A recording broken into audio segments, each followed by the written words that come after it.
নমস্কার।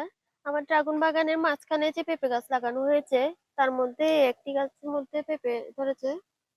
তো দেখুন পেঁপে ২ টাই মোটামুটি কালার চলে এসেছে, পরিপক্ক হয়ে উঠছে। তো এগুলিকে আজকে পেড়ে নেব, পেড়ে ঘরে রেখে দেবো, রেখে তারপরে খাবো। তো এই পেঁপে আমাদের বিশেষ করে খুব একটু পুষ্টিকর ফল হিসাবেও ধরা যায়, আবার সবজি হিসাবেও খাওয়া যায়। কাঁচা পেঁপে অনেকটাই সবজি হিসেবে খাই। তো পাকা পেঁপে খেলেও আমাদের শরীরের স্বাস্থ্যের জন্য খুবই উপকার, এবং যে পাকা পেঁপের ভিতরে যে বিচি থাকে তা আমাদের অ্যালার্জি দূর করতে খুব ভালো কাজ করে। তো আমরা কাঁচা বা পাকা দুইভাবেই খেতে পারি। এই পেঁপে আমাদের পেটের জন্য খুব উপকার করে। তো আপনারাও আপনাদের বাড়িতে এরকম পেঁপে গাছ লাগিয়ে পেঁপে খেতে পারেন। তো আজকে আমি এই গাছ থেকে পেঁপে তুলে নেব, নিজের বাগানের পেঁপে, বাগানে গাছের পেঁপে তুলবো এবং খাবো। এর মজাটাই কিন্তু আলাদা। এই যে দেখুন,